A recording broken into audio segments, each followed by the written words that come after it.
Assalamualaikum warahmatullahi wabarakatuh. Selamat pagi semuanya. Puji syukur senantiasa kita ucapkan kehadirat Allah Subhanahu wa taala yang selalu melimpahkan karunia-Nya sehingga kita dapat berkumpul di Limau Bendi Sport Hall untuk mengikuti acara hari ini. Tak lupa salawat serta salam kita haturkan kepada junjungan Nabi besar Muhammad sallallahu alaihi wasallam. Yang saya hormati Pak Muhammad Hifni SPD selaku Wakil Kepala Sekolah Bidang Kurikulum. Yang saya hormati Pak Rangga Ibnu Zain SPD selaku narasumber kegiatan seminar kita hari ini. Yang saya hormati pimpinan sekolah dan guru-guru SMA Muhammadiyah 3 Jakarta yang saya hormati, dan teman-teman seangkatan 11 MIA yang saya muliakan. Saya Adwanela Subahan sebagai Master of Ceremony hari ini. Perkenankan saya untuk membacakan susunan acara hari ini. Yang pertama ada pembacaan ayat suci Al-Quran. Yang kedua menyanyikan lagu Indonesia Raya, Mars Muhammadiyah, dan Mars SMA Muhammadiyah 3 Jakarta. Yang ketiga ada sambutan dari Wakil Kepala Sekolah Bidang Kurikulum. Yang keempat ada kegiatan inti yaitu motivasi kiat sukses tembus UTBK. Yang kelima ada sesi tanya jawab. Yang keenam ada pembacaan doa, yang terakhir penutup. Selanjutnya adalah pembacaan ayat suci Al-Quran yang akan dibacakan oleh Ananda Raffi Atala Haris. Kepada Raffi Atala dipersilahkan. Assalamualaikum warahmatullahi wabarakatuh. Waalaikumsalam warahmatullahi wabarakatuh. A'udzu billahi minasy syaithanir rajim.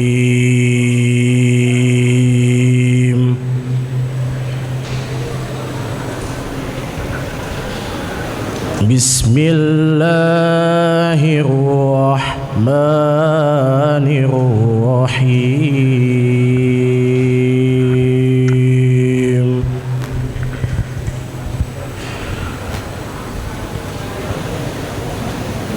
Wa ma Muhammadun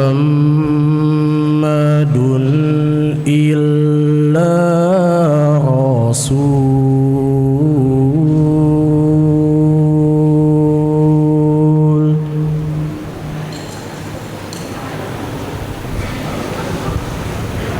qad khalat min qablihi rusul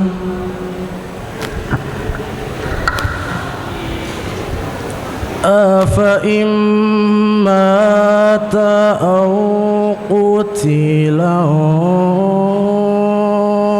qalabtum ala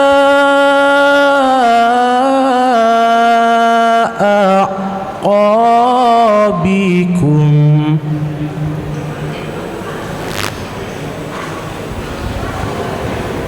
wa man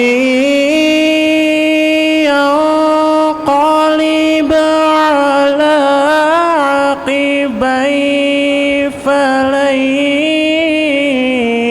yadurrallaha syai'a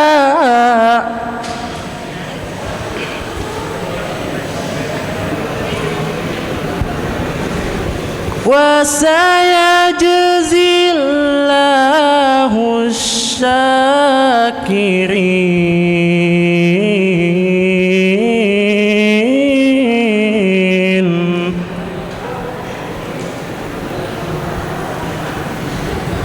Wa ma kana li nafsin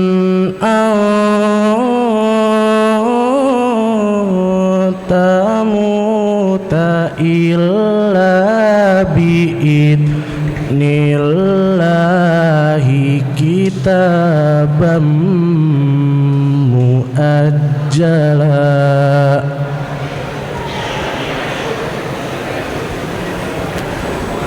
Wa man yurid thawabad dunya nu'tihi minha wa man yurid thawabal akhirah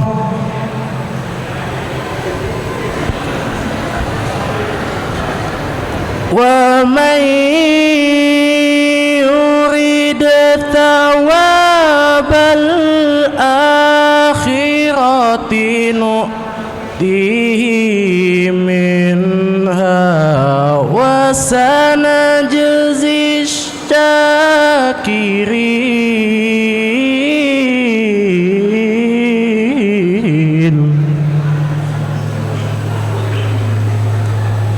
Sadaqallahul azim.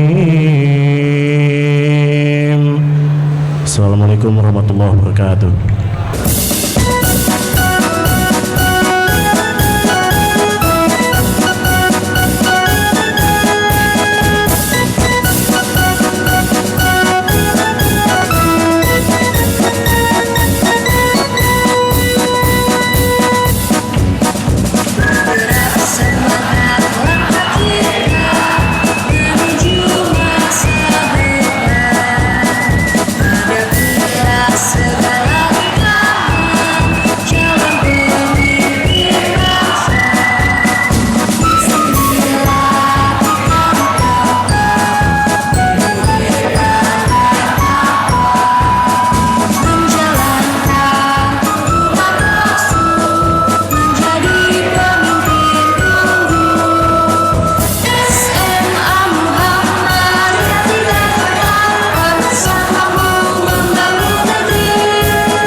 Bismillahirrahmanirrahim. Assalamualaikum warahmatullahi wabarakatuh.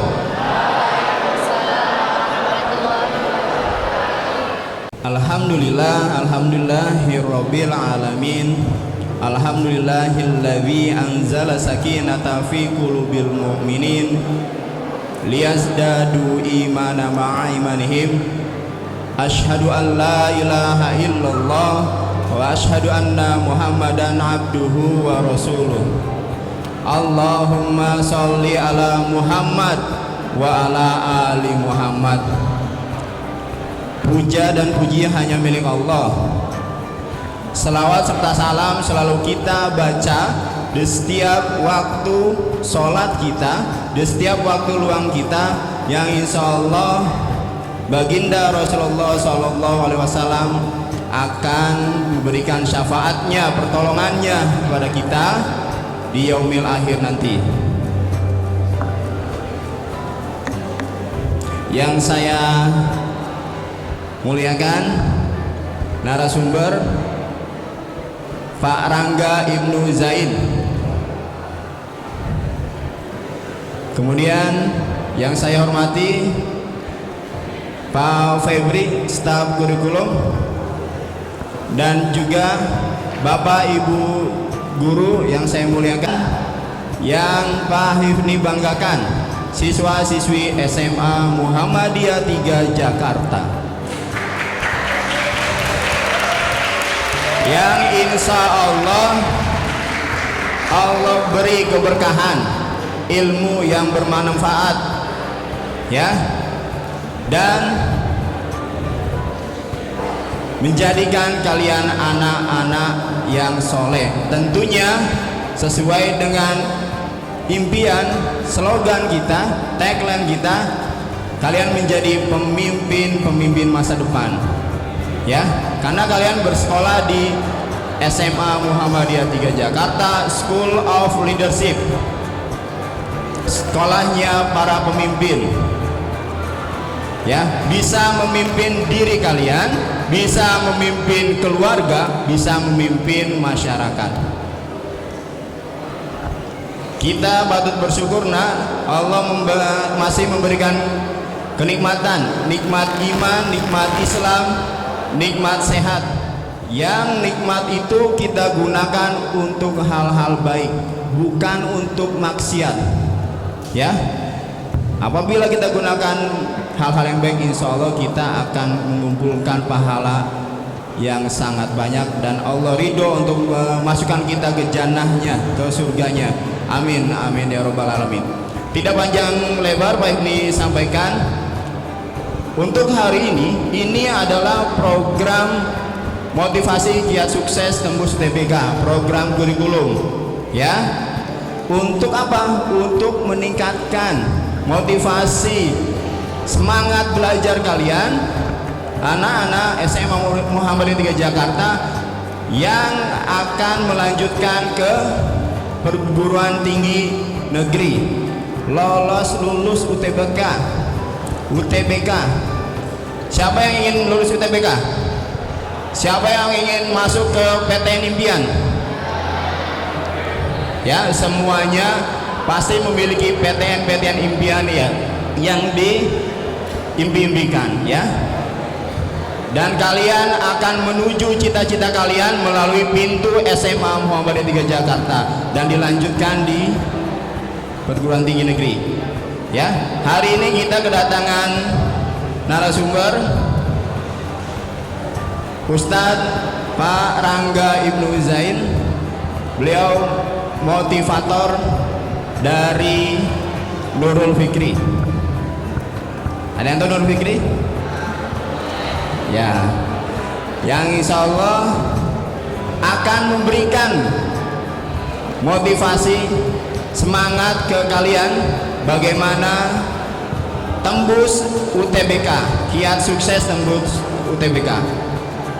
Ya, mohon disimak, mohon diperhatikan.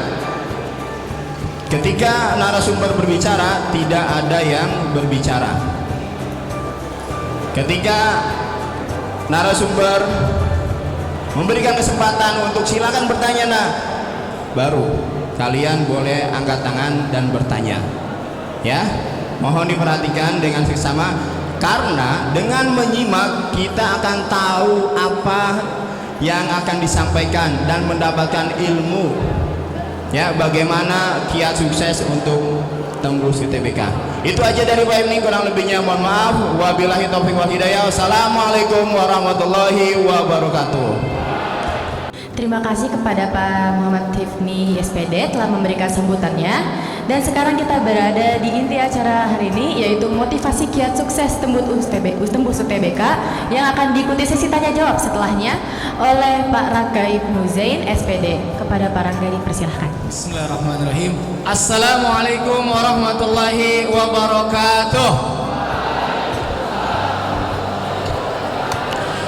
Kurang gemuruh. Kata Nabi nih, bilang kata saya. Nabi kita Muhammad sallallahu alaihi wasallam bilang, orang pelit bukan orang yang medit, bukan orang yang ketika pinjam duit nggak dikasih, pelit, bukan. Kata Nabi, orang yang pelit kalau saudaranya ngucapin salam ente nggak jawab, pelit.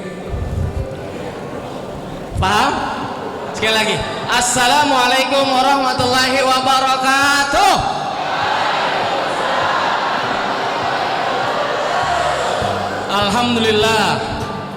Alhamdulillahirabbil alamin, wassalatu wassalamu ala asrafil anbiya'i wal mursalin wa ala alihi wa sahbihi ajma'in, amma ba'd. Yang saya hormati Bapak Kepala Sekolah SMA Muhammadiyah. Berapa? 3, 5, 3. Limau ya. Yang saya hormati Bapak Wakil Kepala Sekolah Pak Hipni. Yang saya hormati Bapak Febri. Dan yang saya hormati juga teman-teman guru, teman-teman senasib sepenanggungan. Dan yang saya banggakan nih calon pemimpin saya di depan nih, Pak Jokowi pasti mati. Betul nggak? Beneran? Betul. Ibu Sri Mulyani pasti mati. Betul nggak? Betul nggak? Bapak Kiai Haji Ma'ruf Amin pasti mati. Betul nggak? Nah, pertanyaannya bukan matinya. Pertanyaannya, kalau mereka mati penggantinya siapa? Nih penggantinya nih. Amin. Amin. Amin ya Rabbal. Segala puji milik Allah Jalla Jalaluhu. Alhamdulillah. Di kesempatan pagi hari ini kita bisa ketemu. Dek, ini pertemuan ajaib. Ajaib nih. Kenapa saya bilang ajaib? Saya mau tanya, yang semalam ngimpi ketemu saya siapa? Jom. Ada nggak? Yang semalam ngimpinya ketemu saya? Jom. Ada? Nggak ada. Kamu nggak pernah ngimpi ketemu saya, apalagi saya. Tapi pagi ini Allah temui kita. Jadi nih di Islam konsepnya nggak ada yang kebetulan. No, nggak ada yang kebetulan. Paham ya? Salawat dan salam tetap tercurah kepada uswah kita, Nabi besar Muhammad. Nabi besar Muhammad sallallahu alaihi wasallam. Allahumma sholli ala sayyidina Muhammad. Ya, baik teman-teman. Hei, teman-teman, kita mulai ya. Pepatah mengatakan tak kenal maka kenalan. Tak kenal maka kenalan. Perkenalkan, nama aku Rangga. Ya sebenarnya namanya cukup Rangga, tapi nama bapak saya ambil. Karena dulu waktu SD anak-anak malu dipanggil nama bapaknya. Kelas 4, 5, 6 kalau bercanda manggil nama bapak. Ya. Nama bapak saya Zainuddin. Saya pikir-pikir ngapain malu? Toh bapak-bapak saya yang kedua namanya cakep, Zainuddin. Tapi nggak pakai MZ. Ya, Zainuddin. Saya ambil itu. Persiapan juga. Nanti di batu nisan kita kan Rangga bin Zainuddin ya. Maka saya ambil Rangga Ibnu Zain. Rangga putranya Bapak Zain. Tuh gampangnya. Ya paham ya? Jangan malu. Ambil aja nama bapak kita. Nasab tuh. Terus saya dari UNJ, Universitas Negeri Jakarta. Itu normalnya. Kalau lagi sayang sama UNJ, Universitas Negeri Jakarta. Tapi kalau lagi suntuk, skripsi ngerjain baru bab 2. Terus ke DP-nya dosen pembimbing dicoret-coret, kesel sama UNJ, jadi Universitas Neraka Jahanam. Iya, saya dulu masuk serius, cerita dikit. Saya masuk FIP, Fakultas Ilmu Pendidikan, karena banyakan cewek mulu. Udah gitu jilbab panjang-panjang lagi. Ini pendek-pendek, jilbabnya sampai betis. Saya masuk, ini pesantren apa kampus? Karena banyak perempuannya, FIP berubah, fakultas isinya perempuan. Satu kelas 1:2, 11 cowok 22 cewek. Jadi satu cowok jatahnya enggak, ya yang cewek ya. Itu nomor HP saya. Mungkin kalau mau nanya-nanya jurusan bisa WA, nggak apa-apa, gratis. Mumpung masih gratis. bulan depan bayar ya. Itu nama email saya ranggazen24@gmail.com. Dan saya di Pamulang. Dulu rumah di Impres. Tahu Impres nggak? Larangan. Dekat Puri Beta. Ada ntar situ nggak namanya di sini rumah? Pindah ke Pamulang karena beli rumah di Jakarta nggak mampu, mahal-mahal. Saya pindah ke Pamulang. Baik, kita mulai ya. Materi saya hari ini bermanfaat buat kamu yang mau kuliah. Tapi kalau yang mau langsung nikah habis kelas 12 nggak guna materi saya. Ada yang mau nikah? Langsung? Ada? Wah, amin ya Allah, amin. Mau sih kak, cuma nama siapa kak? Ya. Nah, materi saya hari ini bermanfaat buat kamu kalau mau ke PTN, Perguruan Tinggi Negeri. Yuk kita simak baik-baik ya. Lanjut ya. Nih, kita simak baik-baik. Saya kasih judul, tentukan arah dan berlayarlah. Saya ulang, tentukan arah dan berlayarlah. Maksudnya apa kak? Maksudnya ini saya ambil dari filosofi bahwa hidup di dunia itu seperti pelaut deh. Saya ulang, hidup di dunia itu seperti pelaut. Kita akan berlayar di lautan yang begitu luas, ombak besar, angin besar. Tapi kalau kita punya sikap yang besar, kita mancing di situ, kita dapat tangkapan besar. Paham sampai sini?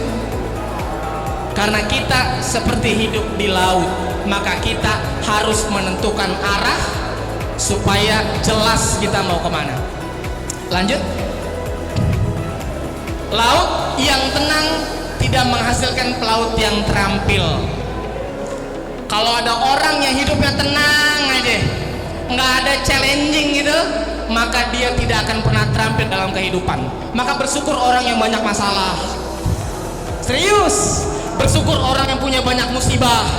Kenapa kak? Dia akan terampil dalam hidupnya. Dan yang begitu-begitu nggak dapet di sekolahan. Ilmu sabar kita dapat dari masalah. Ilmu syukur kita dapat dari masalah. Di sekolah teorinya doang, di kehidupan nyata prakteknya. Lanjut ya, langsung. Nah, pelaut yang handal, nah kita kan menjadi pelaut yang handal nih, harus punya 3. Yang pertama, arah atau tujuan, sehingga kita bisa tahu rute kita mau kemana. Yang kedua, bekal yang cukup. Yang ketiga, kapal yang mumpuni. 3, 1, rute, tujuan yang jelas. Kedua, bekal yang cukup. Ketiga, nggak suka matematika. Dia bilang, ya ini guru masih hidup aja, kapan sakitnya sih? Padahal gurunya tuh udah antusias. Anak-anak, kita belajar hari ini. Siap. Kata anaknya, ya Ellen nih guru ngapa sih, lebay banget. Karena nggak punya tujuan sekolahnya. Paham ya? Paham ya? Nah, hari ini kita akan coba bikin tujuan ya. Yang kedua, bekal yang cukup. Nanti apa tuh bekal? Nanti saya akan liatin bekal kita apa sebenarnya. Yang ketiga baru kapal yang mumpuni. Lanjut, next. Yang pertama dulu, ini penting. Mumpung masih kelas 11, ini penting. Kalau ngehnya di kelas 12 berat saya, serius berat. Kak, saya mau kuliah, bagus.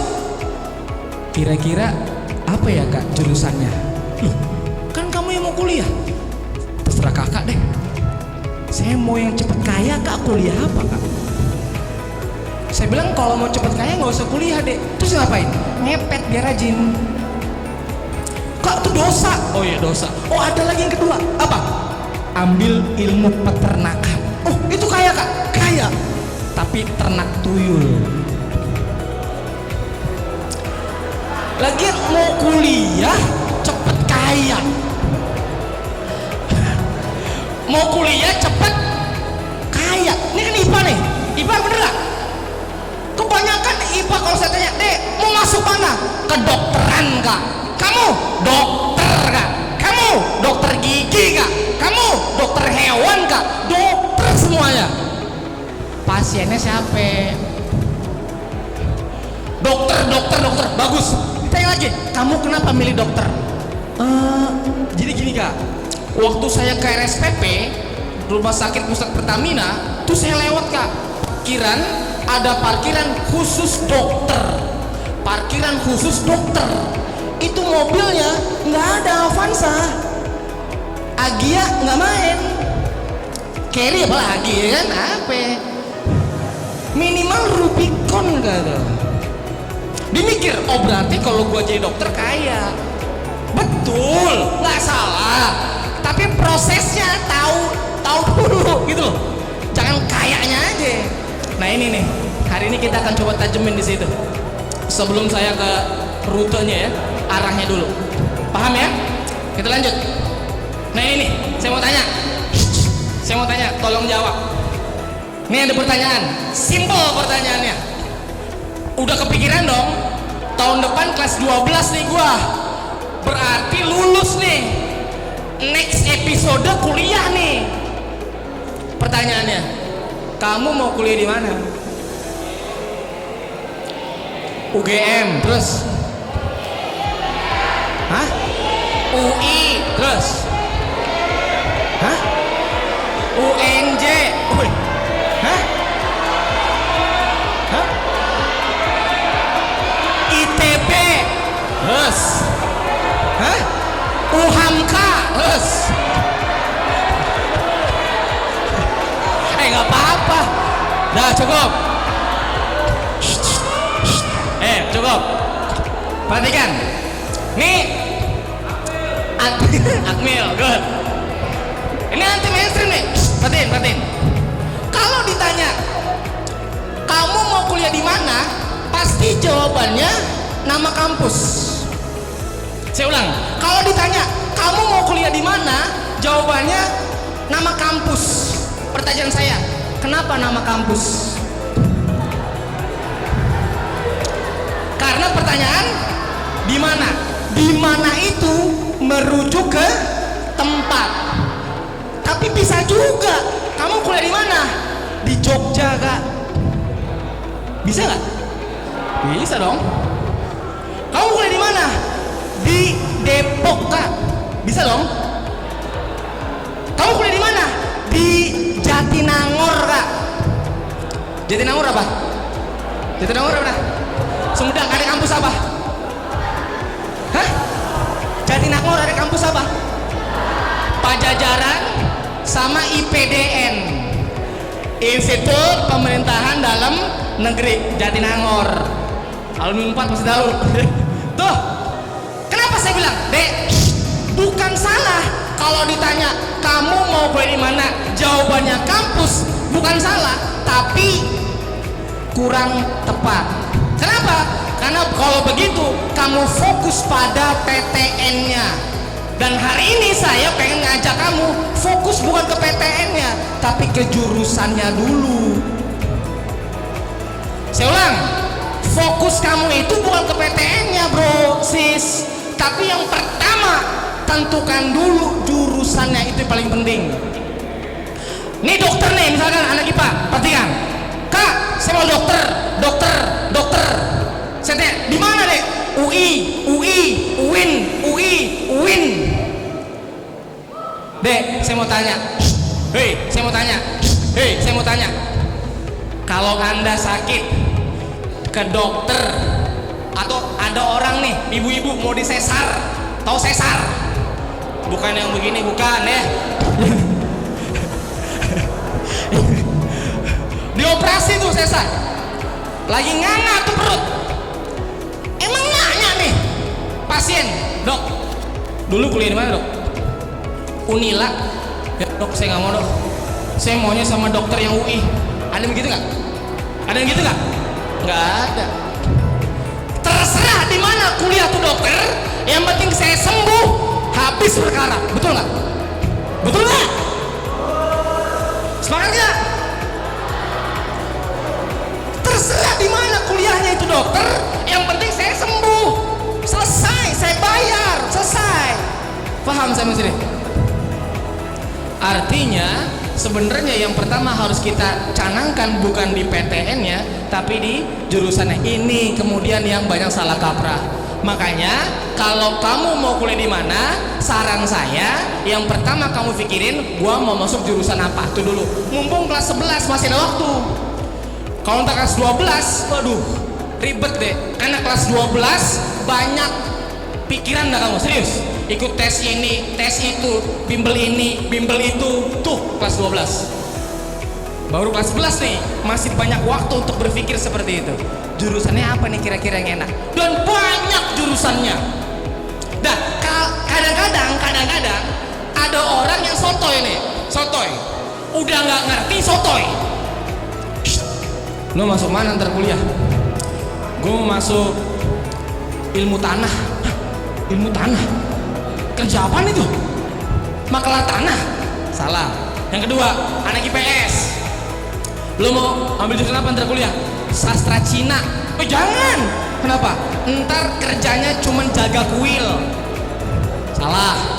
Lo mau jurusan mana? Gue mau ambil ilmu filsafat. Oh jangan. Kenapa? Ntar bisa ateis. Ntar bisa apa lagi? Gila. Ilmu filsafat. Tahu ilmu filsafat? Di UI ada. Lu mau ambil apa? Gue ngambil sastra Arab. Jangan. Kenapa? Ntar cuman jadi khotib Jumat. Emang ya itu? Lu ngambil apa? Ilmu perpustakaan. Jangan. Kenapa? Itu ntar jadi jagain perpus. No, salah semua. Apalagi di IPS nih, nih banyak nih. Nih ntar banyak anak-anak IPA hijrah ke IPS nih. IPA ngambilnya akuntansi, IPA ambilnya manajemen, IPA ambilnya hukum, IPA sastra Inggris. Boleh nggak? Boleh, silakan. Yang penting bertanggung jawab. Paham ya? Paham ya? Oke, jadi kalau nggak tahu jangan sotoy. Dan udah sotoy, sesat dan dia menyesatkan orang lain. Jangan ya. Maka keep silent dulu. Hargai pilihan teman kita ini. Walaupun nggak familiar nggak apa-apa. Yang penting hargai dulu dia. Jangan langsung diskakmat gitu ya.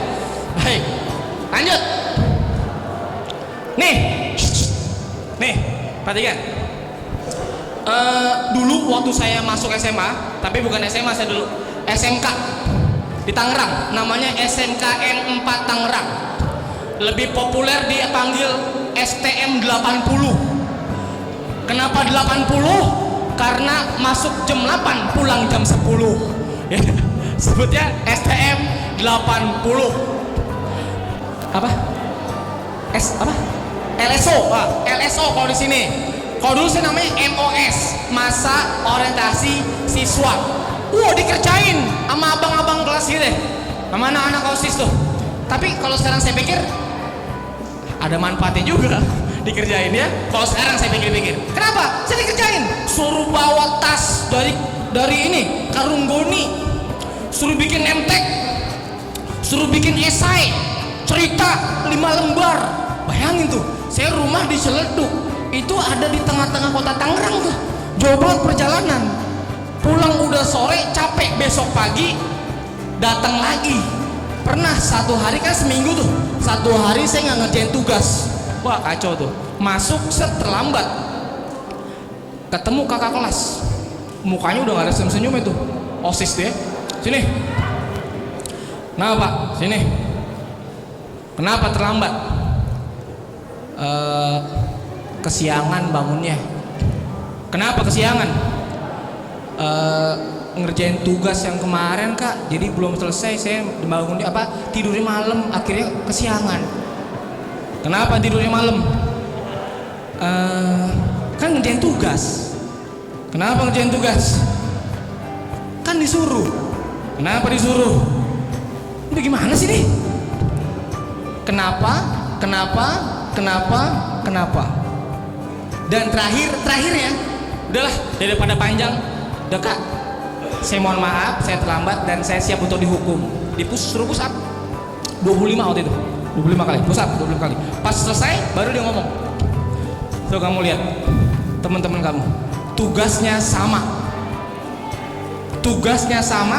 jauhnya rumahnya, bahkan yang lebih jauh dari kamu. Mereka nggak terlambat. Kenapa kamu terlambat? Paham sampai sini? Nah, saya berpikir, oh, sekarang baru saya mikir, oh, ternyata kalau pengen tahu alasan kita yang utama, inti alasannya harus kita tanya minimal 4 kali. The big why-nya, esensinya. Kenapa kamu harus masuk dokter? Kenapa kamu harus jadi perawat? Kenapa kamu harus jadi masuk sastra? Ketemu setelah di passing loh. Kenapa? Ketemu alasannya. Kalau ketemu alasannya, apapun pilihannya, it's fine. Kata orang nggak prospek. No. Perhatikan, ilmu filsafat belum tentu tidak prospek dibanding ilmu kedokteran. Saya nggak sepakat. Nanti kita bahas apa itu prospek. Jadi Anda jangan takut. Oh, ilmu filsafat nggak bakal kaya. Kata siapa?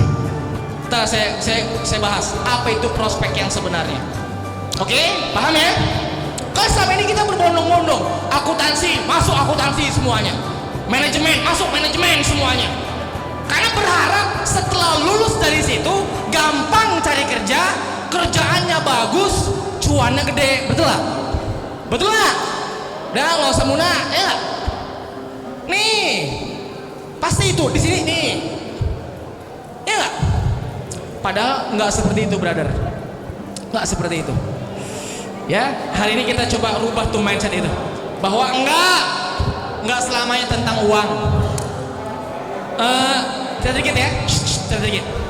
Di UI, perhatikan, ada FK. Dulu kampusnya di Cipto tuh, RSCM. Plesetannya parah tuh, rumah sakit cepet mati gitu. Parah banget. Padahal rumah sakit Cipto Mangunkusumo. Perhatikan. Di situ ada dokter. Nih, nanti cerita ya. Ada dokter, ada 5 dokter umum. Terus pada cerita, lu mau ngambil spesialis gak? Oh mau, kata dokter itu. Lu ngambil apa? Gue pengen ngambil spesialis obgyn. Obgyn itu kandungan. Lu ngambil apa? Gue mau ngambil spesialis anak. Karena obgyn sama anak banyak pasiennya, alias banyak duitnya. Nah, ada satu orang nih agak unik pilihannya. Lu ngambil apa? Saya mau ngambil spesialis forensik. Tahu nggak forensik apa? Ini teman-temannya pada bingung. Lu ngapain ngambil forensik? Nggak ada duitnya. Kalau obgyn, kandungan, orang hamil, berapapun dibayar tuh dokter. Yang penting anaknya sehat. Spesialis anak, pilek dikit, bawa ke dokter tuh anak. Forensik, nggak ada duit. Forensik itu ngajak ngomong mayat. Tahu mayat? Kalau ada mayat nih, wah pembunuhan nih, ya kan? Dia datang. Kenapa dia dibunuh? Pakai apa dibunuhnya? Forensik. Tapi dia tetap ambil itu. Nggak apa-apa, saya ambil itu. Anti mainstream. Padahal dibilang itu nggak ada duitnya. Ngapain? Nggak apa-apa, diambil sama dia. Dan betul, temennya ke obgyn, ke spesialis anak, dia forensik. Ditekuni forensik. Lulus spesialis 2-4 tahun lah tuh. Spesialis lulus, dreng. Dan betul, yang anak langsung tuh ke rumah sakit banyak, duitnya banyak. Obgyn banyak duitnya. Dia ke RSCM dan mayat, duitnya nggak ada. Ketemu lagi tuh alumni-alumninya. Tuh kan gue bilang juga apa, jangan masuk forensik, miskin kan lo. Tapi miskinnya dokter ya nggak terlalu miskin pasti ya. Cuman ya diantara yang obgyn sama anak dia paling bawah gitu ya. Gue bilang juga apa, ambil lagi tuh spesialis anak. Oh enggak, saya bahagia kok di sini. Nih perhatikan kalimatnya, saya bahagia di sini. Padahal tuh dia mayat, ya mayat dibuka. Terus kayak kemarin tuh, maaf, pembunuhan polisi, tuh ya. Itu kan diotopsi ya. Nah, yang otopsi namanya forensik. Tapi apa? Allah maha adil deh. Allah maha adil. Ketika itu tiba-tiba ada kasus deh. Kasus apa? Pembunuhan aktivis HAM Munir. Pernah denger gak? Pernah denger gak? Beliau itu meninggalnya di pesawat terbang. Ketahuannya di Singapura, Bandara Changi. Turun bandara di Changi itu Munir di bangku pesawat begini aja tuh. Padahal jadi mayat, mati. Kemudian dipanggil-panggil sama temennya, nggak nyaut, gini kayak orang pingsan. Akhirnya dibawa ke rumah sakit, ternyata udah meninggal. Di otopsi, ternyata hasil otopsinya dia kena serangan jantung. Dibawa ke Jakarta, istrinya Ibu Susi nggak terima. Istri Munir nggak terima. Kenapa? Pak Munir ini, kata dia, Pak Munir ini nggak ada rekod penyakit jantung, nggak ada. Saya nggak terima. Akhirnya apa? Dia cari dokter forensik yang independen. Ada yang bisikin ke istrinya, tuh pakai aja dokter yang dicipto, dia independen. Oh iya, yang tadi saya cerita di awal. Ketemu dia sama dokter itu, terus dibilang, dok, suami saya gimana? Oke, kita otopsi ulang. Diotopsi deh, set, dibelek dari sini. Kelihatan ternyata apa? Dek, dahsyat bener. Wah keren, dokter itu nggak boleh bohong. Dia harus bercerita apa adanya. Dibilang apa? Konferensi pers. Bapak dokter ini, nanti terakhir saya kasih tahu namanya. Konferensi pers apa? Bapak Munir ini bukan sakit jantung matinya, tapi diracun. Kenapa? Karena ada zat arsenik dan sianida di tenggorokan dan lambung. Pertanyaan Ibu Susi, siapa yang membunuh? Kata dokternya, bukan tugas saya mencari siapa pembunuh, tugas Pak Polisi, bukan tugas saya. Udah dahsyat deh. Gara-gara itu, karena yang dibunuh aktivis HAM dunia, ya, beritanya mendunia, sedunia. Akhirnya itu dokter terkenal sedunia. Setiap ada konferensi forensik dunia, diundang dia. Ke Swiss diundang dia. Ke Rusia diundang dia. Emang kalau diundang itu nggak dapet cuan? Dapat, dan dibayarnya nggak pakai rupiah lagi, dolar Amerika. Diundang, sebulan bisa penuh undangan ke luar negeri, banyak uangnya. Ketemu lagi sama temennya yang spesialis anak dan objin, dia bilang, coba dulu saya ambil forensik. Paham nggak maksudnya? Paham nggak maksudnya? Itu namanya prospek. Jadi intinya apapun jurusannya, kalau kita geluti dengan passion, minat dan bakat, jadi prospek itu jurusan. Paham ya? Paham ya? Ya, insya Allah, amin ya. Baik, lanjut. Sip. Nih, Kak siapa namanya? Oh ya, namanya Bapak Dr. Munim dari UI. Ya, tapi beliau sudah almarhum ya. Tapi kisahnya menginspirasi tuh ya, Pak Dr. Munim. Lanjut. Nih, jangan kayak lagu ini deh. Ini Pak Kak Bondan lah sebutnya. Bondan Prakoso, tau nggak Bondan Prakoso? Nggak tahu ya. Pernah dengar lagu ini nggak? Apapun yang terjadi. Terus? Tahu ya? Dia nyanyi namanya Bondan Prakoso. Ini ada nyanyi lagi. Dia nyanyi tentang SOS. Lihat liriknya. Ya Allah, liriknya keren banget. Dia bilang apa? Entah kemana akan ku bawa diriku pergi, karena ku terjebak dalam sistem industri. Lahir, sekolah, bekerja, mati. Sistem hidup pun berpatok pada materi. Jadi kata Kak Bondan, lahir, sekolah, bekerja, mati. Itu siklusnya tuh. Namanya sistem industri. Anda jangan seperti itu deh. Terlalu sederhana begitu. Nabi kita Muhammad bilang, jangan begitu, lahir, sekolah, bekerja, mati. Enggak. Kata Nabi, khairun nas anfa'uhum linnas. Sebaik-baik manusia adalah yang paling bermanfaat bagi manusia lainnya. Jadi nggak cuma lahir, sekolah, kerja, mati tanpa ada manfaat. Salah. Tapi yang terjadi begitu kita kan.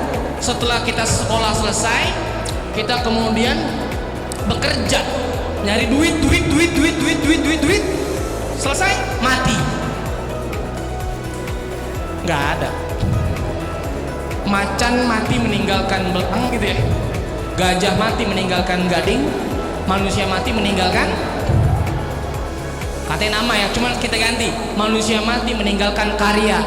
Jadi Anda ketika Anda hidup, Anda harus punya karya, minimal seumur hidup 1 karya Anda, supaya nggak kayak gitu. Kita lanjut nih. Karena dia pengen cepat kerja, akhirnya dia ambil jurusan yang banyak peminatnya, banyak yang lulus langsung kerja di situ, padahal nggak sesuai dengan bakat minat. Dan itu bisa salah jurusan deh. Irene Handoko dari psikologi UI bilang 80% mahasiswa-mahasiswa itu salah jurusan ketika kuliah. Ya, 80%. Nih indikasinya. Indikasi salah jurusan. Yang pertama, 1, dari stadium yang paling parah, stadium keempat, dia parah. Ini stadium 4, bener-bener nggak tahu jurusan yang mau diambil apa, menentukan jurusan melalui mekanisme hitung kancing aja. Udahlah, kayaknya teknik informatika bagus nih, masuklah. Oh, kayaknya dokter bagus nih, masuklah. Oh, farmasi kayaknya bagus nih, masuklah. Padahal dia nggak tahu tuh jurusan apa yang diambil. Masuk aja, yang penting apa? Dapat kerja. Salah, itu stadium 4. Stadium 3, tuh terjebak dengan tren.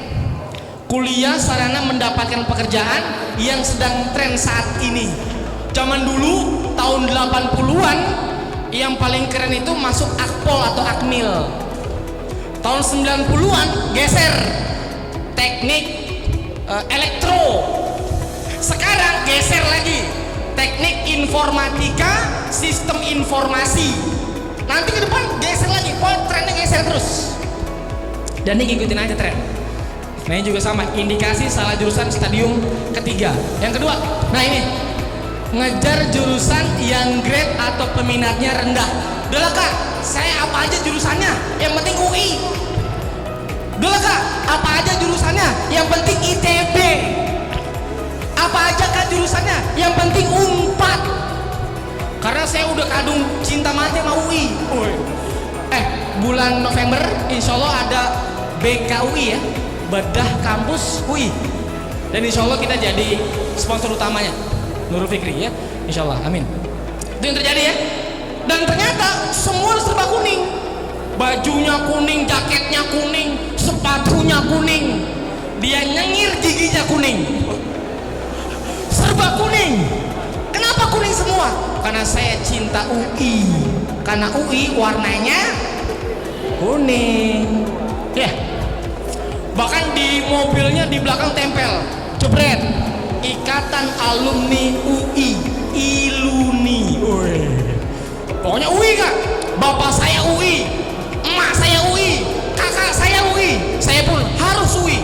Apa aja jurusannya, yang penting UI. Nah ini, aduh ini mesti di apa nih, dirukyah nih. Lanjut. Nah ini stadium yang paling ringan, yaitu minimnya informasi ya. Udah tahu minat bakat, passionnya di mana, tapi belum tahu spesifik. Nah ini mudah-mudahan kamu ada di stadium 1. Mudah-mudahan. Lanjut. Nah ini penting nih. Temukan bakat minat. Kak, bakat minat tuh apa? Kamu tahu nggak? Tahu nggak? Power Ranger tau ya? Tahu ya? Ada Ranger merah, Ranger biru, Ranger kuning. Masing-masing Ranger itu punya senjata masing-masing. Ada yang senjatanya pedang, sekali tebas musuhnya mati. Ada yang senjatanya suling, sekali tiup musuhnya mati. Ada senjatanya trisula, sekali tusuk mati. Senjata-senjata itu kita punya, namanya bakat. Bisa dipahami? Bisa dipahami? Dan kita semua punya bakat. Nggak mungkin nggak punya bakat. Semua orang punya bakat. Tuh bakat. Yang kedua, minat. Apa minat, Kak? Minat itu ketertarikan.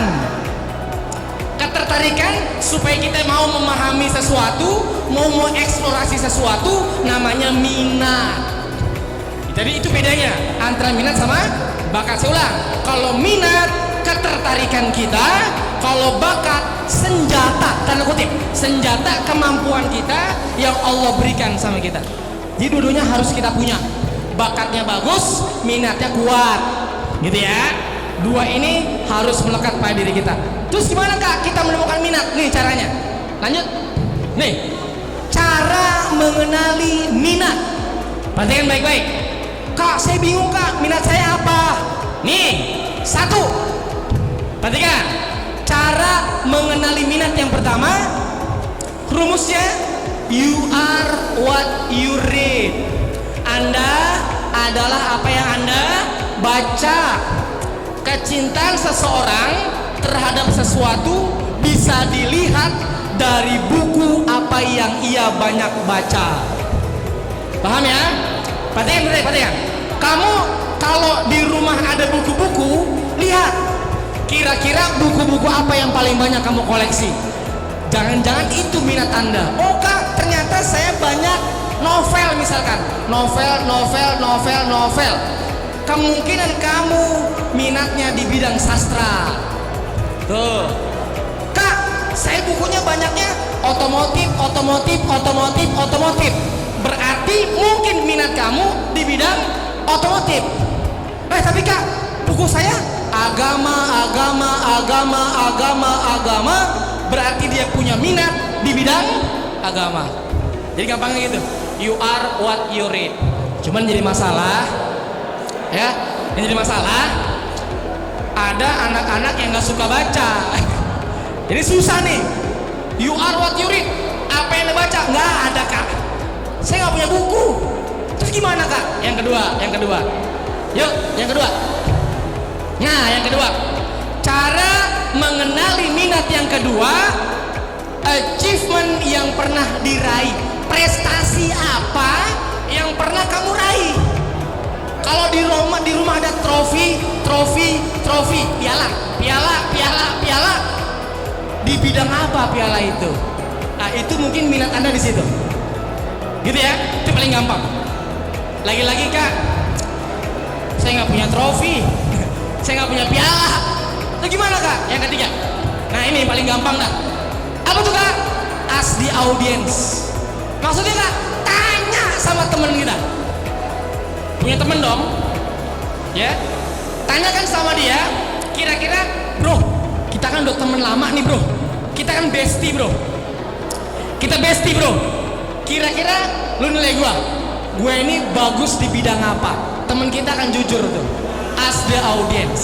Bertanya dengan teman. Lanjut. Nah, yang selanjutnya, perhatikan. Ketika kuliah ada 2 program. Nih harus ngerti nih. Dan banyak banget yang nanya ke saya tuh, Kak, bagusan mana? Diploma sama sarjana. Sebenarnya strata ya. Diploma sama sarjana bagusan mana, Kak? Nih, saya jawab ya. Jangan nanya bagusan mana, karena 2 ini punya peran masing-masing deh. Dan dua-duanya keren. Diploma keren, sarjana keren. Perhatikan. Kalau main bola, nih, perhatikan. Kalau main bola, kan yang main bola nggak cuma striker, bener nggak? Dia ada 11 tuh orang. Dan di luar 11 orang itu ada official, ada manajer, ya kan? Ada pelatih, ada dokter di situ. Jadi yang namanya main bola itu, dia gol sebenarnya bukan gara-gara strikernya bagus doang, enggak. Jadi main bola itu tim, semuanya bekerja sesuai dengan perannya masing-masing. Diploma sarjana seperti itu, dia punya peran masing-masing. Kalau diploma dia untuk orang-orang yang pengen prakteknya lebih banyak. Kuliahnya itu prakteknya lebih banyak, itu diploma. Lalu dia pengen ilmunya bisa langsung diterapin, aplikatif, diploma gitu ya. Dan nanti tugas akhirnya itu nggak skripsi, namanya tugas akhir hasil dari magang. Jadi banyakkan praktek, 70% praktek, 30% teori. Nah kalau sarjana berbeda. Peran sarjana akademis, keilmuan, analisis lebih dalam. Terus belum lanjut. Nah ini nanti bikin skripsi hasil penelitian dan 70% teori, 30% praktek. Jadi sarjana dan diploma masing-masing punya peran dan dua-duanya bagus. Paham ya? Lanjut. Nah sekarang kita ngomong rute. Nah ini rute menuju PTN. Yang pertama, nah ini perhatikan nih, saya udah masuk nih ya, saya masuk ke rutenya. Ini rutenya deh. Kalau pengen masuk ke PTN nggak ada zonasi, nggak ada afirmasi, nggak ada jalur anak guru, nggak ada. Yang ada cuma 3. Pertama, dulu namanya SNMPTN, berubah nama jadi SNBP sekarang. Kedua, dulu namanya SBMPTN, sekarang berubah nama jadi SNBT.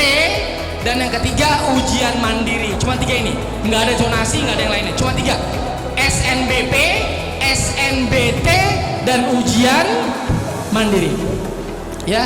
Nah ini saya ambil yang SBMPTN, dulu namanya Skalu, berubah tahun 83 jadi Sipen Maru, berubah lagi tahun 89 jadi UMPTN, berubah lagi SPMB 2002, berubah lagi SBMPTN 2013. Tahun depan nih kelas 12 tahun depan namanya SNBT, Seleksi Nasional Berdasarkan Tes.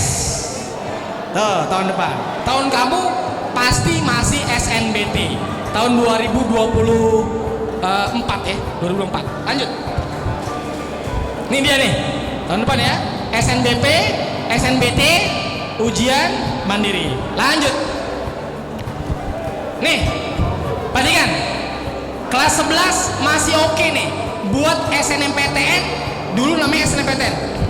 Yang pertama syaratnya harus eligible. Apa tuh eligible? Anak yang dipilih untuk mewakili sekolah masuk SNMPTN. Siapakah yang milih? Anak-anak itu siapa yang milih? Kalau zaman dulu SNMPTN tahun 2020 yang milih langsung kementerian. Mulai tahun 2022 yang milih sekolah. Siapa sekolah? Kepala sekolah, wakil kepala sekolah, dan guru-guru yang ditunjuk. Makanya kalau pengen eligible, jaga adab sama guru, jaga adab sama kepala sekolah, supaya diundang masuk eligible. Paham ya? Yang kedua, pilihan prodi berdasarkan peminatan di SMA atau EMA. Jadi anak IPA ambil IPA, anak IPS ambil IPS. Waktu zaman SNMPTN. Yang ketiga, mata pelajarannya 6. Perhatikan, yang ketiga mata pelajarannya 6. Yang dilihat matematika, B Indo, B Inggris. Kalau IPA tambah fisika, kimia, biologi. 6. Yang dilihat. Berapa nilainya Kak? Waktu zaman SNMPTN minimal nilai 6 ini 5 poin di atas KKM. Berarti kalau KKM 75 ditahan di angka 80. Saya pernah masuk ke SMA, tapi bukan di Jakarta, SMA Tangerang Selatan. KKM-nya 85. Sadis ya. 85. Wah dahsyat. Berapa KKM Dek?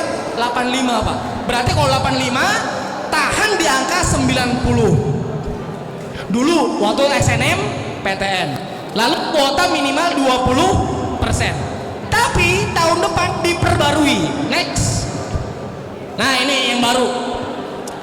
Kamu ini yang baru nih, ya. Namanya SNBP, Seleksi Nasional Berdasarkan Prestasi.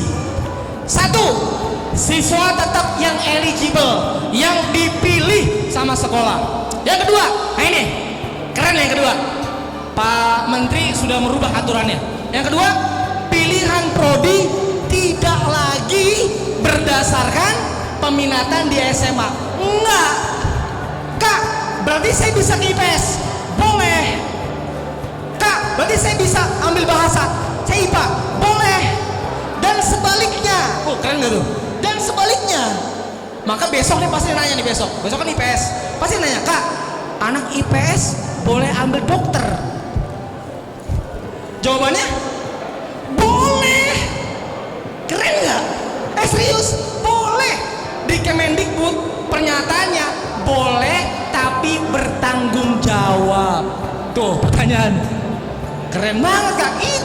Itu yang akan terjadi tahun depan. Sadis gitu ya, keren kan? Lanjut. Nah, sekarang 2.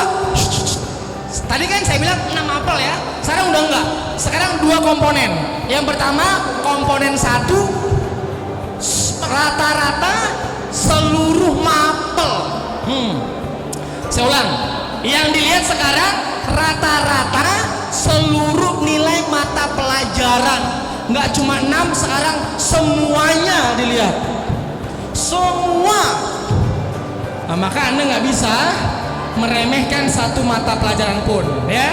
Yang kedua namanya unsur penggali minat dan bakat dibagi 3. 1, maksimal 2 mapel pendukung. Yang kedua prestasi. Yang ketiga portofolio. Kak, portofolio apa? Portofolio khusus bagi yang memilih jurusan seni dan olahraga. Saya ulang, portofolio khusus yang ambil jurusan seni dan olahraga. Di luar 2 itu nggak pakai portofolio. Paham ya? Lanjut. Nih, mata pelajaran pendukung. Kalau pengen masuk teknik, maka mata pelajaran yang harus bagus anak IPA, fisika, kimia, matematika harus bagus. Lanjut, kehutanan. Kak, kehutanan bisa apa? Ini Bapak Joko Widodo S1-nya ilmu kehutanan UGM. Itu jawabannya. Kak, kehutanan bisa apa? Jadi presiden. Oh, keren kan? Kehutanan, ambil kehutanan apa Kak mata pelajarannya? Biologi.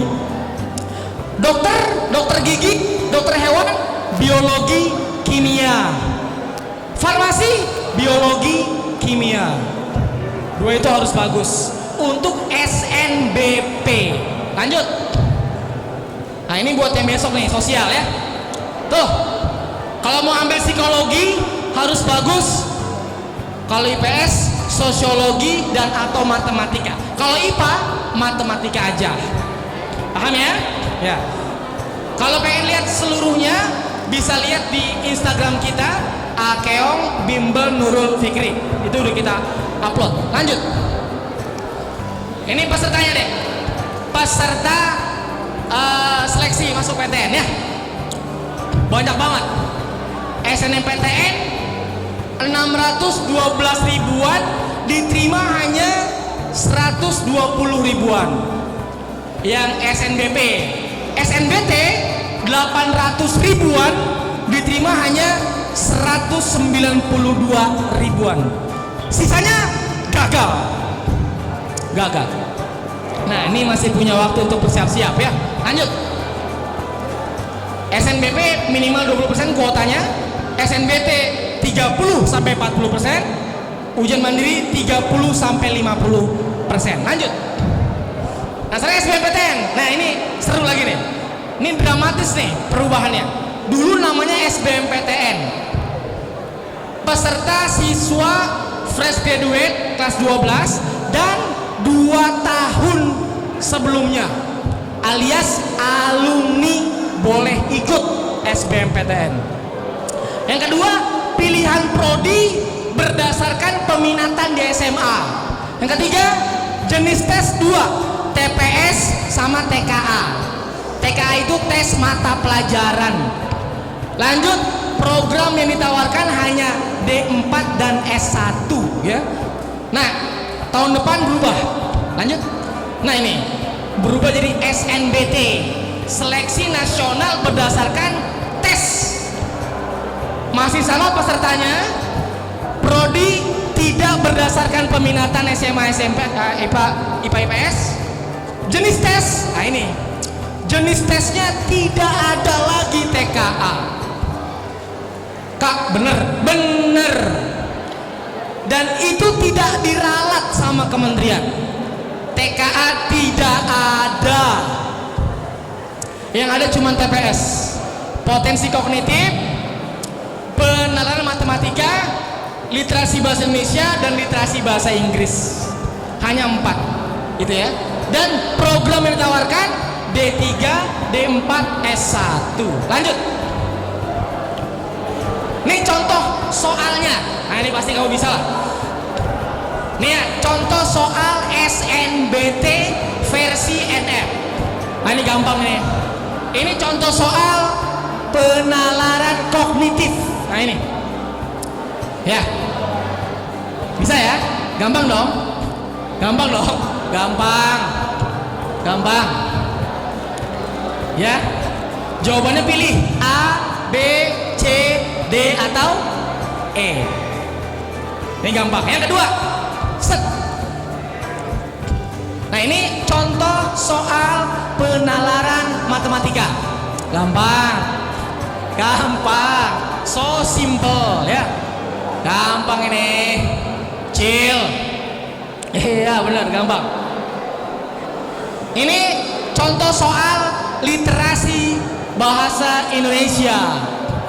Gampang ya. Terakhir, ini contoh, banyak banget.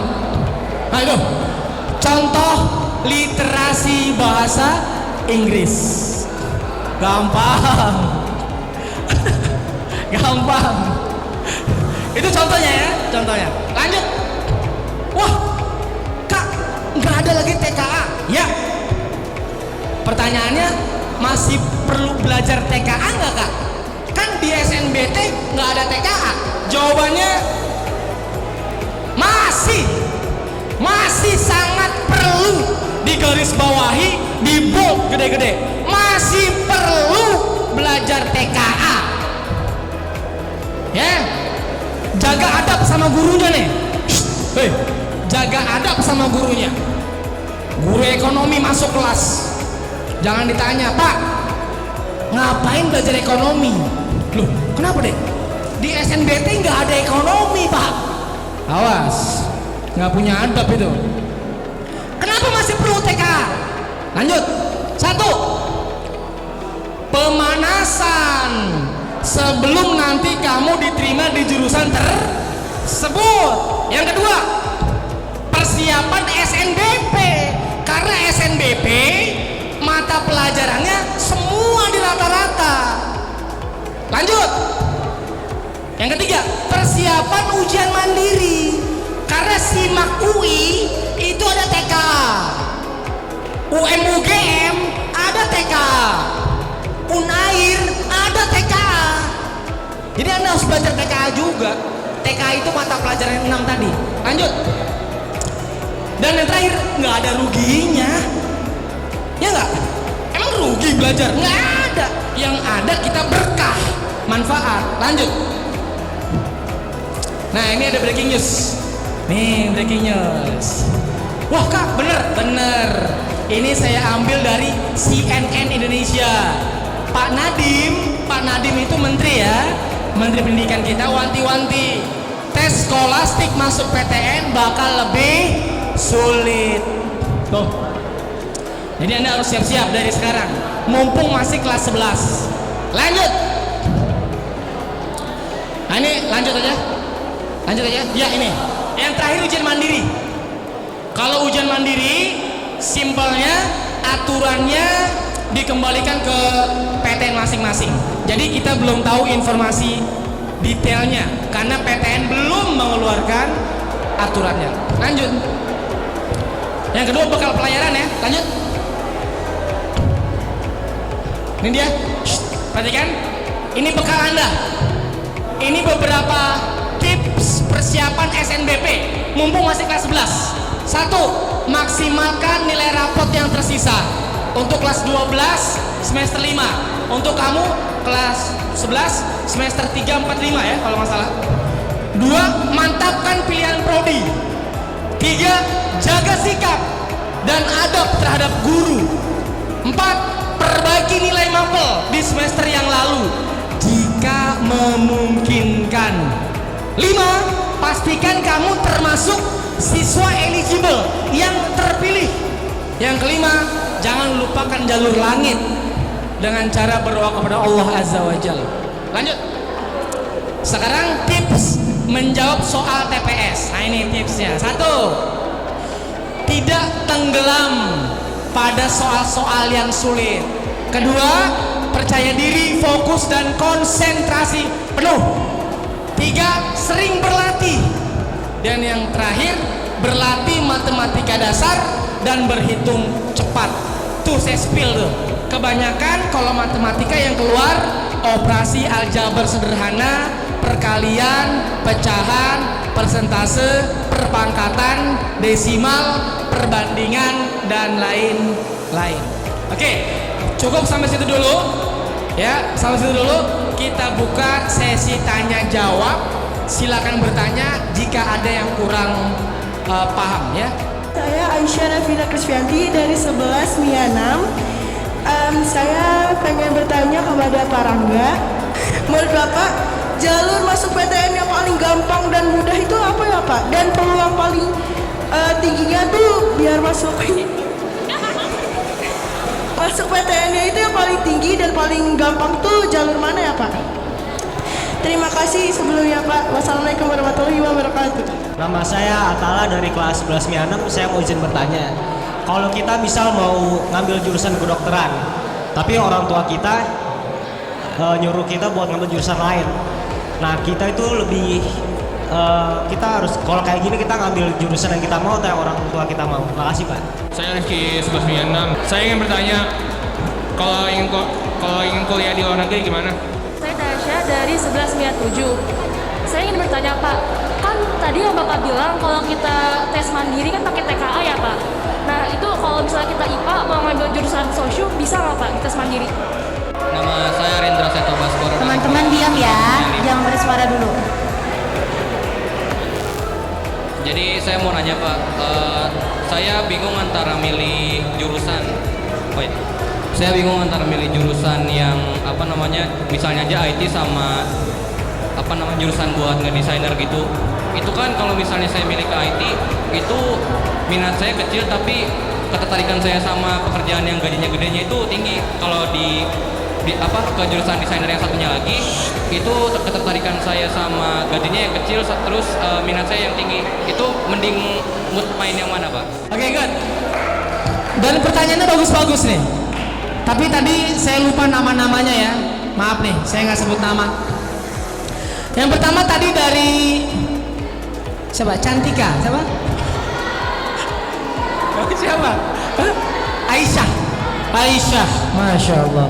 Nanti kamu dapat suami namanya Muhammad. Enggak ya, enggak tahu maksudnya ya. Baik, Aisyah nanya, wah keren pertanyaannya.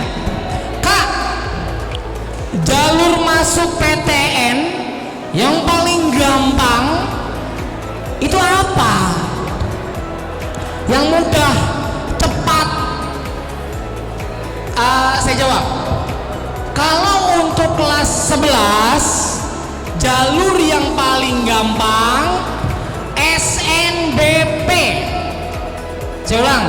Untuk kelas 11, jalur yang paling gampang SNBP. Kelas 11. Tapi kalau tahun depan kamu ketemu saya lagi, kamu kelas 12, berubah jawaban saya. Yang paling gampang apa? SNBT kalau kelas 12. Paham? Nah, tapi kalau kamu kelas 11, SNBP. Apakah SNBP? Tadi udah saya jelasin. Seleksi nasional berdasarkan prestasi alias nilai rapot. Makanya dari sekarang ikutin lomba-lomba. Mumpung masih ada kesempatan ikut lomba, ikut aja. Kak nggak menang gimana? Nggak apa-apa, yang penting ada sertifikat aja dulu. Partisipan, peserta, tapi lombanya tingkat nasional. Oke lah, daripada nggak ada, ya nggak? Apalagi kalau menang, wah lebih keren lagi. Itu ya, De Aisyah, wah mantap. Masya Allah, Masya Allah. Sama-sama deh. Yang kedua, wah ini keren yang kedua ya. Kak, saya mau ambil kedokteran, amin. Tapi itu pilihan orang tua, gitu ya? Gimana sih? Bener gak? Tadi saya mau nanya nih, yang cowok nih. Jadi gini, gampangnya gini. Kondisinya gimana kalau pilihan kita sama pilihan orang tua berbeda, gitu ya? Bener gak? Bener ya? Nah gitu. Bener ya? Ada begitu, ada. Banyak. Orang tuanya maksa lagi. Dek. Oh, betul. Maksa orang tuanya. Dek, kamu harus ambil kedokteran. Karena papa dokter, mama dokter, kakak kamu dokter, kamu harus jadi dokter. Kalau kamu nggak kuliah kedokteran, papa yang kuliah. Oh. Maksa. Kalau ambil nggak kedokteran, papa coret dari kartu keluarga. Oh. Sadis. Yeah. Itu gimana kak? Perhatikan, saya jawab. Kalau ada kasus keinginan kita berbeda sama orang tua, akhirnya ada yang datang ke saya di NF tuh, Kak, impian saya pupus. Kenapa? Karena tidak sejalan dengan orang tua saya. Dek, perhatikan, kalau dalam milih jurusan biasanya orang itu salah jurusan biasanya 3. Yang pertama, nggak tahu minat dan bakat. Yang kedua, minim informasi tentang jurusan yang mau dicapai. Yang ketiga, faktor orang tua. Iya kak, gimana caranya untuk orang tua? Untuk orang tua, khusus orang tua, langkah pertama, kamu kan udah gede nih, umur berapa? Ada 30 kan? Berapa? 16 ya, 17 ya, 16-17. Dek, ketemu orang tua, ngobrol baik-baik. Pak, saya pengen masuk tata busana, tapi papa maksa kedokteran. Ini nggak nyambung pak. Bapaknya mau dokter, anaknya tata busana. Kata bapaknya, cari persamaannya dek, sama-sama ngejahit. Dokter ngejahit kulit, dia ngejahit baju, beda. Terus gimana kak? Pak, kamu kasih alasan, argumentasi. Kenapa kamu ambil tata busana? Ini pak, A, B, C, D, E. Terus ada yang bilang lagi ke saya, Kak, sudah. Gimana hasilnya? Nihil. Papa saya tetap pada pendiriannya. Nah kalau seperti itu, langkah kedua, kamu pertemukan dengan orang yang tahu tentang jurusan kuliah.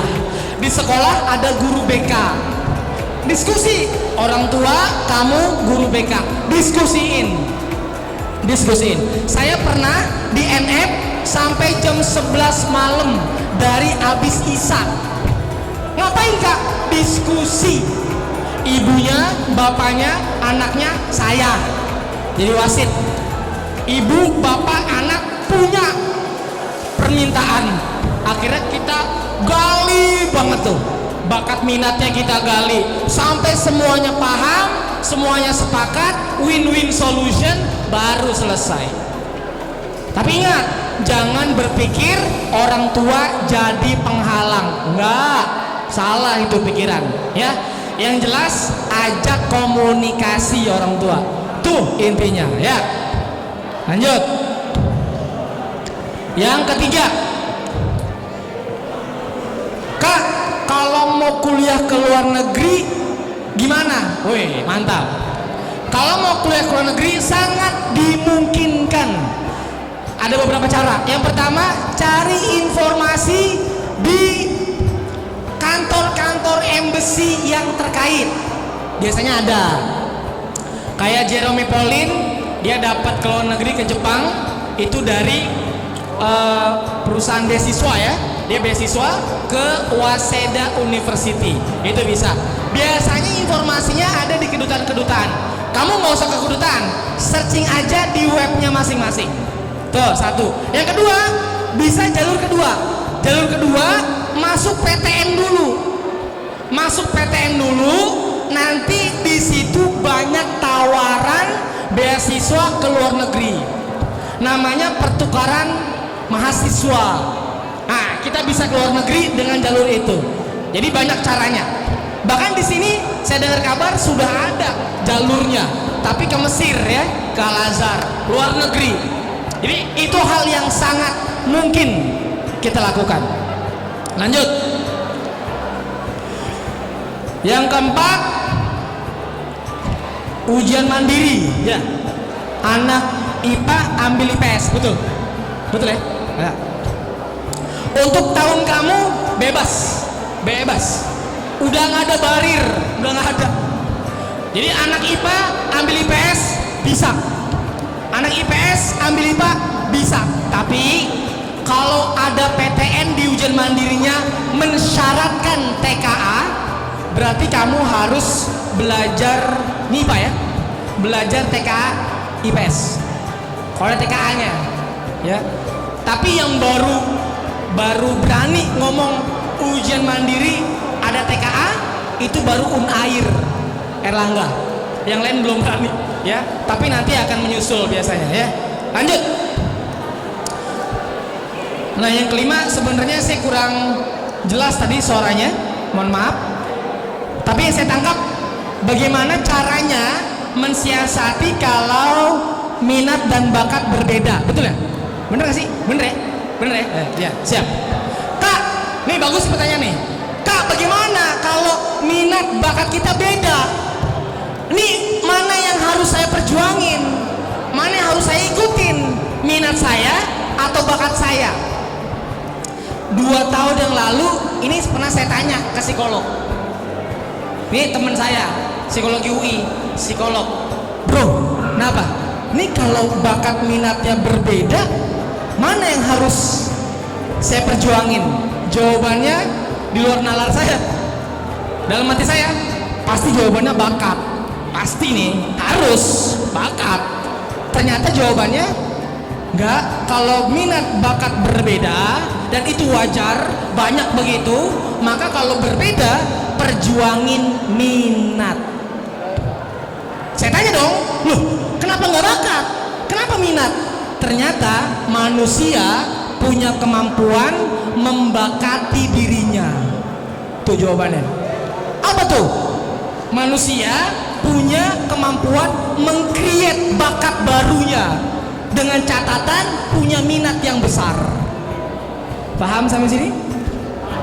Jadi dia punya kemampuan untuk membakati dirinya.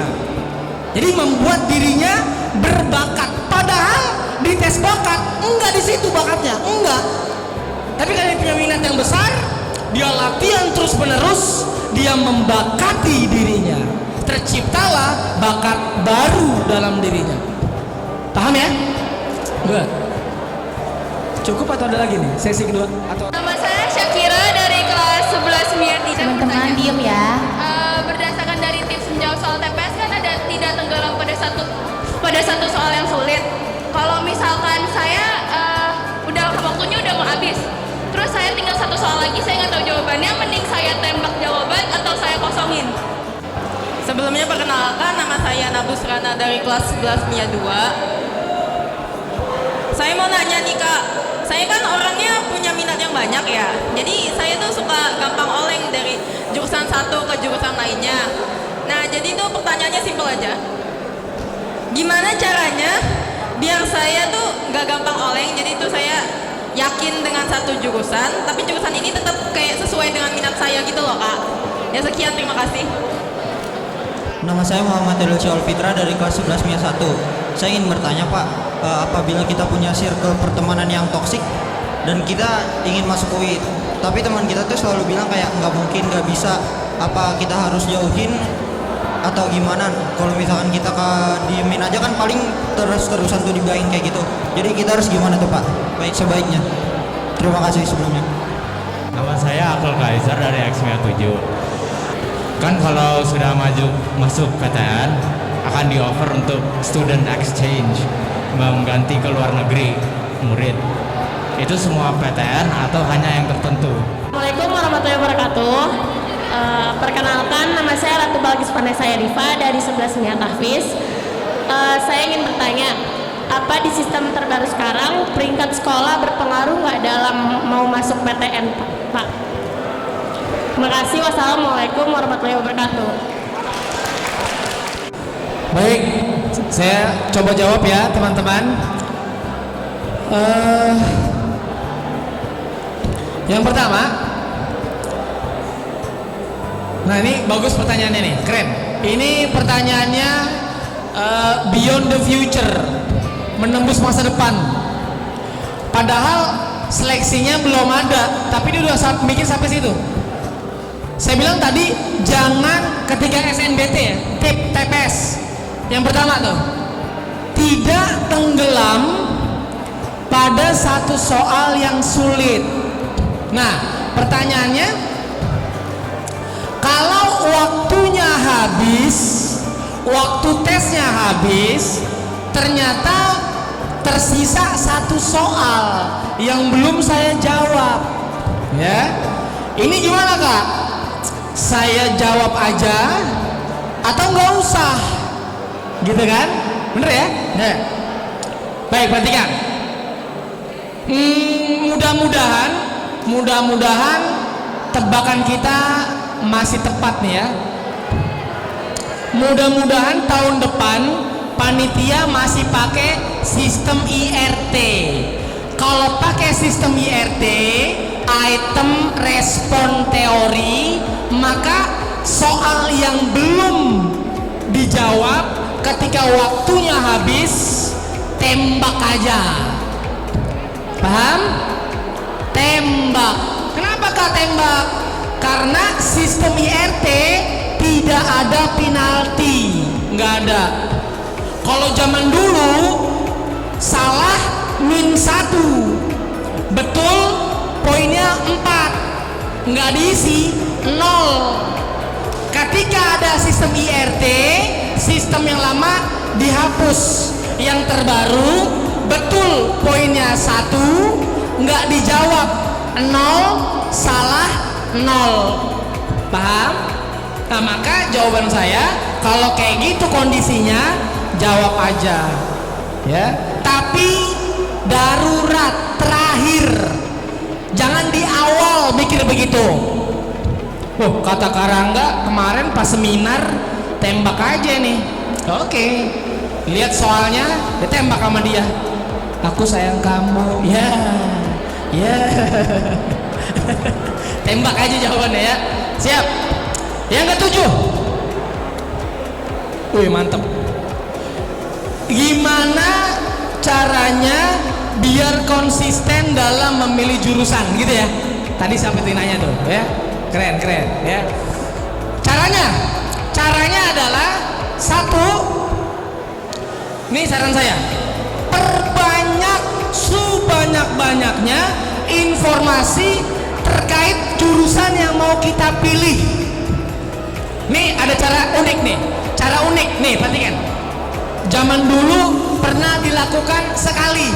Setelah itu saya ajakin lagi pada nggak mau. Gimana? Nih, dulu kita bikin program namanya field trip ke kampus. Gimana tuh Kak? Jadi anak-anak kelas 12 kita janjian waktu itu UI. Kita janjian di stasiun Pocin. Ada peserta 20 orang. Kita ketemu di Pocin. Pocin oke. Bukan hari Minggu, hari Selasa. Pas mahasiswa pada kuliah. Kita ketemu di Pocin, saya beberapa teman, lalu beberapa peserta 20 orang, kita bawa tuh orang-orang itu masuk kelas.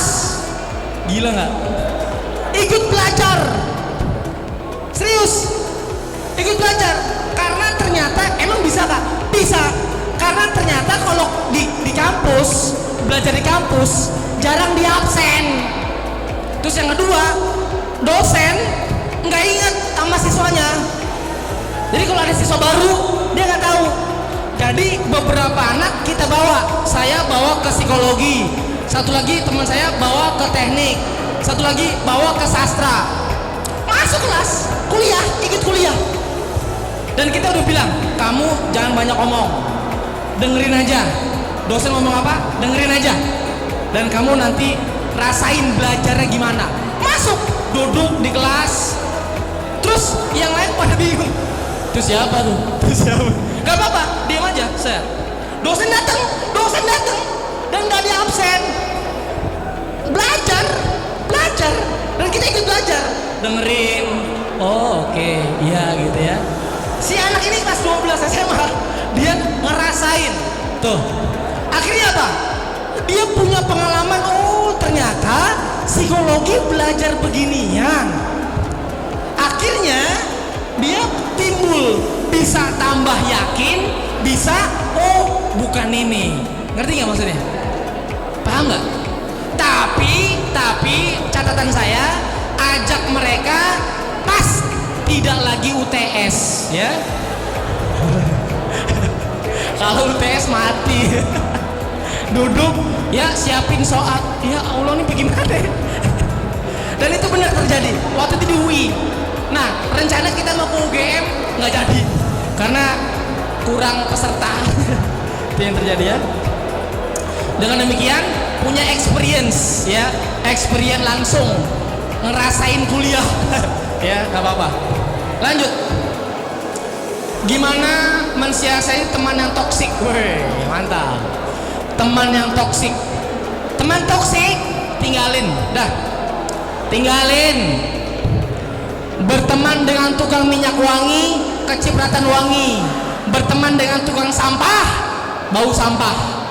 Tinggalin. Kak, teman saya bilang saya nggak bisa masuk UI, saya nggak bisa masuk ITB. Nggak usah dengerin, nggak usah dengerin. Yang 9, kalau masuk PTN bisa ke luar negeri. Itu semua PTN atau tidak gitu ya? Bener ya? Oke. Jawabannya tidak semua PTN. Yang biasanya punya program itu PTN-PTN yang sudah menjalin kerjasama. Contohnya Kak, pasti 3 ini pasti. UI, ITB, UGM, Pajajaran, Brawijaya, UNJ, UIN itu sudah berkoordinasi dengan luar negeri. Kalau di UI pasangannya dia biasanya ambil di Monash University. Monash itu Australia, gitu ya. Monash Australia. Namanya Monash, tapi di Australia, ya. Iya. Bukan Monash ini bukan. Monash Australia, ya. Monash MONASH, Monash University itu Australia. Jadi nggak semua PTN, PTN yang sudah kerjasama nggak semua ya. Yang terakhir, apakah peringkat sekolah berpengaruh tidak dengan seleksi masuk PTN? Kalau SNBP iya, SNBP berpengaruh. Makanya sebelum dirubah ada LTMPT. LTMPT SNBT bikin ranking 1000 sekolah tertinggi dengan nilai UTBK yang ada, ya. Tapi khusus SNBP. Kalau SNBT nggak ngaruh sama sekali. SNBT itu tes SBMPTN, ya. Itu peringkat sekolah tidak berpengaruh. Oke, itu ya yang bisa saya paparkan. Semoga ada manfaatnya. Tetap semangat ya teman-teman semua. Saya kembalikan kepada moderator. Materinya telah disampaikan. Semoga dari apa yang disampaikan tadi akan banyak manfaat untuk teman-teman semua. Pastinya banyak manfaat ya, karena banyak yang bisa kalian dapatkan dari acara hari ini. Kalian bisa dapat motivasi, kalian bisa dapat pengajaran yang terbaru. Dan alhamdulillah kita telah sampai di penghujung acara.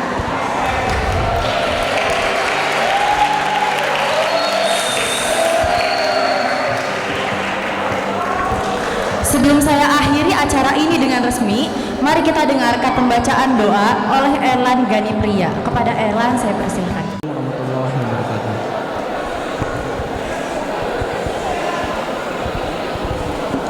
Baik, alangkah baiknya sebelum kita menutup acara pada pagi hari ini, kita tutup dengan doa terlebih dahulu.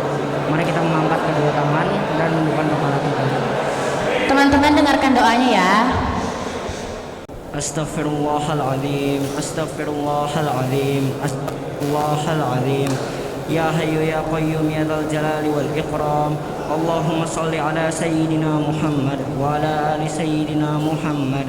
Allahumma inna nas'aluka salamatan fid din, fid dunya wal akhirah, wa afiyatan fil jasad, wa ziyadatan fil ilm, wa barakatan fil rizq, wa taubatan qabla al maut, wa rahmatan indal maut, wa maghfiratan ba'dal maut.